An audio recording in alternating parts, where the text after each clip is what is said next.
Everybody, this is Perch, and talking about another manga that you probably have seen. If you have Funimation, they've been promoting this pretty actively. It started to show up in some bookstores as well, and it's becoming this, cult hit. I don't know if that's the completely the right word for it, but it's called Cells at Work, and this is a manga written and illustrated by Akane Shimizu, and it is basically this is inside the human body. So it's like Osmosis Jones, except in this case, what's going on is that you have various blood cells that fight off various diseases and illnesses and problems. Everything from dehydration to cancer it comes in and gets involved in this. The series ran from 2015 to January of 2021. There is an intention of more. There's been spin-offs. There was Cells at Work, which was the original, which was quite successful. Then there was Cells at Work Bacteria, Cells Not at Work, which is a very different thing. And then there's been kind of a Cells at Work and Friends, Cells at Work Platelets, Cells at Work Baby, Cells at Work Lady, and then there's various anime and everything else. It's been a world that has been basically created. The anime has been very popular. There's been a movie release and everything else, and this has become a big thing. So let's get into kind of a little bit of what's going on. So, like I mentioned, the plot here is that the story takes place inside a human body. There's trillions of cells, and their job is to keep the body healthy. So the series primarily revolves against a white blood cell and a red blood cell. The red blood cell is a rookie female-looking blood cell who has bad sense of direction, is basically a red blood cell delivery body.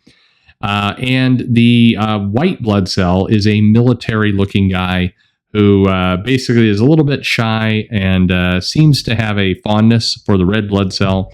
It would be very inaccurate, I think, to call it a romance, because it's not. It's more of almost I don't know. It wanders between being a brother-sister kind of relationship into a romantic relationship without any of the romance, if that's the way you talk about a white blood cell and a red blood cell's friendship. But the white blood cell, as I mentioned, has a kind of military type style, and he part of the joke or the visual appeal, I think, of this series, particularly for the anime, is that you have the red blood cells have human coloring, but are dressed in like a red jacket and a red hat and red hair. And the white blood cells are, white hair, white military suit, white hat. And the white blood cell will frequently encounter a disease or bacteria of some kind and then murder the hell out of it with a knife, with blood just spraying everywhere and getting all over the white costume. And it's an extremely jokingly violent, probably way to put it. The white blood cells is very soft spoken. Then we meet just a killer T cell, which is a more Bakugo from My Hero Academia style cell, which is takes more pleasure in murder and slaughtering things. You get all different. You get platelets. You get which are children and little kind of baby cells. So all the different types of cells in the body all kind of either look generally the same and typically are stereotyped into kind of a couple basic things. A memory cell is depicted as kind of this paranoid kind of lunatic cell that remembers all past infections and allergies and is scatterbrained and panics and is just kind of freaking out all the time. Some people have compared this show to Inside Out, which is if you're a parent or an older person watching this series and you're thinking, hey, the manga anime equivalent of Inside Out for your kids, probably you're not going to get that. It does not have the emotional tie of a Pixar film, but it does have all of the violence of a manga. I think is probably the best way to put it. As I mentioned, the manga was very, very popular. It ran in Shonen's monthly magazine, and it's had multiple collections and toys and plushies and T-shirts and everything else you can think of in terms of this was a manga that felt built for growth.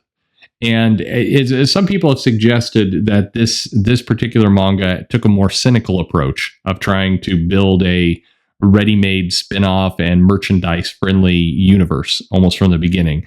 I think that's inaccurate. I think the series just caught. It's very easy to understand what's going on. It's you got a human body. These are the cells in the body. They're trying to fight off various germs, which are all depicted as looking like kind of typical manga monsters, oni, or just very, very standard looking manga and anime monsters. And they murder them. And then the human body goes back to normal. And that's kind of how each story or episode tends to go. The spin-offs, as I mentioned, it kind of explores more of the world around how the characters work. The spin-off series, Cells at Work and Friend, goes into the killer T cell that I mentioned earlier, and kind of what the killer T cell does in his free time, and how is trying to be a tough guy, even though maybe does like some more lighter activity. You've got the series of the cells that are lazy and don't want to work.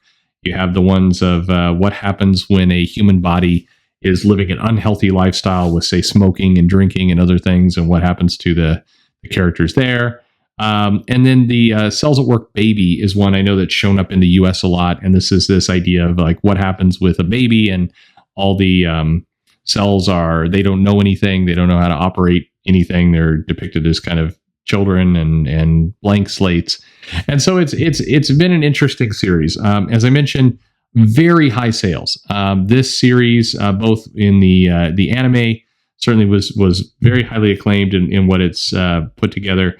But the manga itself and the tankobon versions that have come out have been absolute powerhouses in terms of sales. And they're one of the ones where, with fairly minimal adaptation, has come over to the US and also done extremely well. It sold well in the UK and Europe, South America.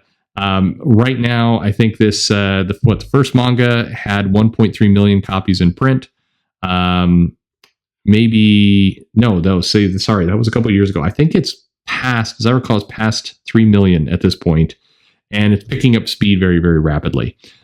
This has become a very, it's funny because I know a couple schools have complimented this book and brought it in, only to be slightly horrified by the fact the blood cells are murdering everything and kind of, and some of the more ridiculous elements of the book. But it is something that grabs kids. My two daughters almost immediately fell in love with the series. Absolutely just love the different things. Definitely not a good substitute to learning anatomy and the sciences. But it does present it in a fun and lighthearted way. And it's an example of a very different story.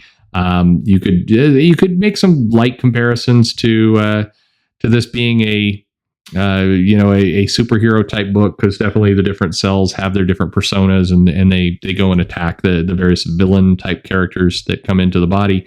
But it really is its own little thing. It is like a classic kind of science-y story told in a lighthearted way. I mentioned Osmosis Jones. This was the US film back around 2000, I think, where you had a similar premise of the cells investigating problems in the human body. So it's a very different take. If you are interested in something, I think, that is a little bit more comedy based, a manga that features somewhere in between. It's not a relationship book, but definitely they play between the primary two characters, the white blood cell and the red blood cell, being again not a relationship, but at least friendly with each other, and kind of the various tropes that go along with that. The art style, I guess I should say, the illustration by Shimizu-san is beautiful. It's very detailed. Usually a lot going on in this book, and it looks amazing. This world of inside the human body is really quite impressive. Of everything that can go. It's it's family friendly to some extent, unless you are particularly concerned with cells murdering the hell out of other things. You can see us on Netflix, so I mentioned it's also on Funimation. It's in a couple different places, but it's I don't know. It's worth at least checking out as a series. It's different, and if you're looking for different things, you might want to check this out. It's definitely this kind of interesting, unique world, and it's I really appreciate the kind of the different style of what's going on here. But let me know if you've seen this series, if you like it, in the comments below. Like and subscribe as always, and thanks for listening.